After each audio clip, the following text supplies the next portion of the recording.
But I know that a lot of photographers out there are really looking at, getting into branding photography. So give us sort of a helicopter view of what branding photography is and what your approach to branding photography is generally. Well, let's try and answer that in just one statement. My background is in fashion photography, and I'm a senior lecturer in advertising photography. So I look at branding photography being a combination of both, which is fashion, making people look good, and advertising, selling that product or that service. And it's a combination of those two things for me that I think that's how I perceive branding photography. So as a photographer, what are the sort of basic rules? I say rules in inverted commas, obviously, of branding photography. What are the things Yeah. that you need to be good at if you're thinking about, getting into branding photography?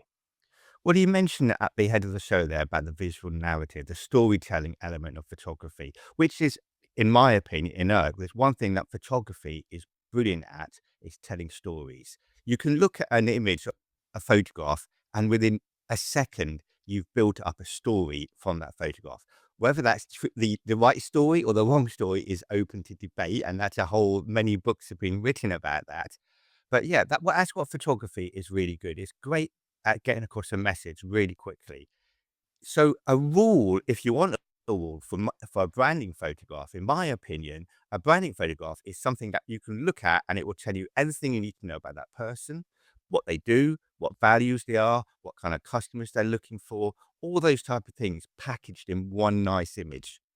So that's the aim. Sometimes that can't be done. It takes maybe 2 or 3 images to achieve that effect. But certainly when I do a shoot, that's what I'm aiming for. The whole story in one image.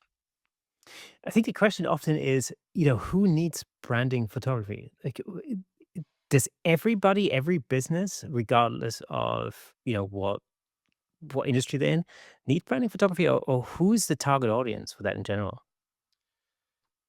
Branding photography, the term, is quite recent. I mean, I think, we had a guest on our show recently, and she had been doing branding photography for about 12 or 13 years. And I said to her, "Wow, you must have been there right at the beginning of branding photography, even before it was called branding photography." And she agreed. She was. In those days, I think it was called more lifestyle photography, or if we were doing a commercial shoot, we called it like a corporate brochure. So it's about that's where the history of it comes in. So it's a recent term. Um, so yeah, that's what for that's that's the history of branding photography. Um, and yeah, so hopefully that sort of tells you something you need, where it's coming from. Yeah, My impression of branding photography is always that it's sort of a combination of a number of different photographic techniques. Let's say, portraiture, for example, maybe product photography. Um, yeah, what are the different elements that come into that? yeah. Well, look, I think it can encompass all of that. And primarily it's dealing with people. I do generally deal with people, and I advertise myself as doing a person photographer. But yesterday, for example, I took an advertising job on to photograph a router, and they wanted to raise the brand of this router, like a wireless router. And they wanted it in the living room, and they wanted it with a certain type of people. So it's very advertising led. So it is across the board. I tend to, as I say, photograph people, and I have a niche in that I tend to photograph motivational speakers and coaches. When you're photographing a product like a router, for example, in situ, in a lifestyle situation, like you mentioned, a living room. I can see, I have a vision of what that would look like with people in the background. Then, of course, this maybe not necessarily something that somebody could do in their own little studio. Is this something where you'd have to, hire locations, hire models? Does that come into it? Yeah, and that particular shoot, it's got a budget for it that will allow for that. But not all my shoots are like that. So even though no, my background, I said earlier, is I you know I studied photography quite in depth. I did a university degree in Brighton. And then I went to go and assist for 4 or 5 years with an advertising photographer. And then I went on and did my own photography career, which was in fashion photography, mainly in the sort of sphere of hair and beauty, which is studio based. So my skill, as it were, was lighting. And I think and that's what I was known for, that's what people employed me for. And when I worked in America and did hair and beauty, I brought that British they always said, "Oh, my your work is very edgy for a hair photography," and that's what people liked about it. What that means, I'm not quite exactly sure, but there you go. But yeah, so my point I'm making here is, because I think I was skilled in lighting, it's given me the opportunity to photograph anything really, and make it look good. Yeah. Yeah, but but a lot of my work is done in my studio here as well, just against a great background like you do, Kirsten. Your work, you do headshots, and actors' portraits, don't you? Yeah, yeah, exactly, and, I could do that anywhere. Yeah, you It's can do it like, anywhere. I prefer to do it in my studio because then I don't have to go anywhere, but yeah, theoretically, I could do that anywhere, also, okay, I caveat that with, it really depends on how intricate the work needs to be, Mhm. because, obviously, if you're shooting 100 people, you know, at a company headquarters in a day, your work's not gonna be very intricate. Let's put it this way. No, That's it's about getting it done, isn't it? And that's the skill of that particular there. It is to know the timings, knowing when you've got the shot, and then moving on. I mean, I've done it myself, and I know, it's not an easy job. yeah, it's different skill set become important, and I always say this, as far as headshots are concerned, I always say this, my superpower is not necessarily to take a great headshot. I think that's kind of base level. If you're in this industry, you should be able to light a face and you should be able to take Yes. a good headshot. Yeah, I think the superpower really comes in, or the real skill comes in to turn people from, when they first come through the door and the first words they utter is, "Oh, I hate having my photo taken," of y- course. to when they leave, um, you want them to think, "Oh, I had a really good experience. This was really fun." That's the skill. So it's much more of a people skill, a human interaction skill than necessarily an actual photographic skill. I think a lighting headshot. I don't know. I've been doing it for so long. To Mm. me, it's not very difficult. You No, know? there's Uh, there's no, it's you look at most headshots and they tend to be of a certain look.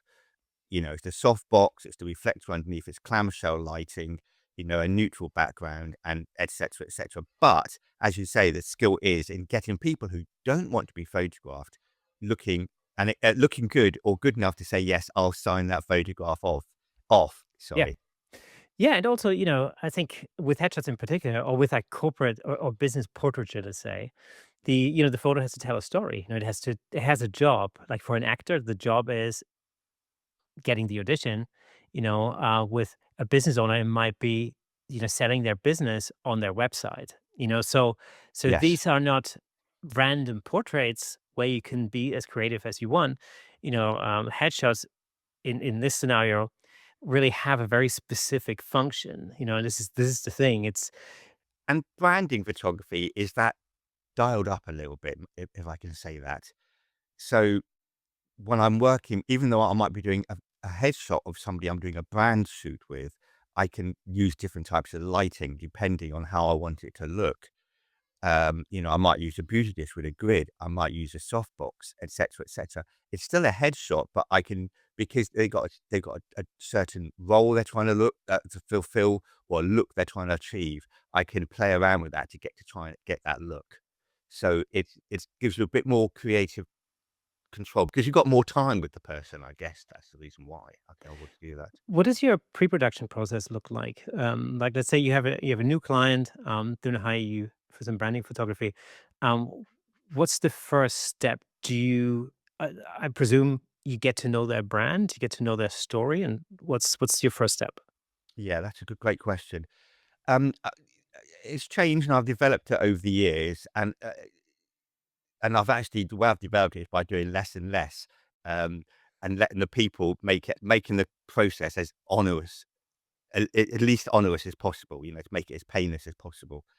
So basically, I asked them a very simple question. Okay, I say, and it's, I said, okay, I can photograph where you where you are now, where your business is now, but I'm not interested in that. What I'm interested in is building your brand up and photographing you where you want to be.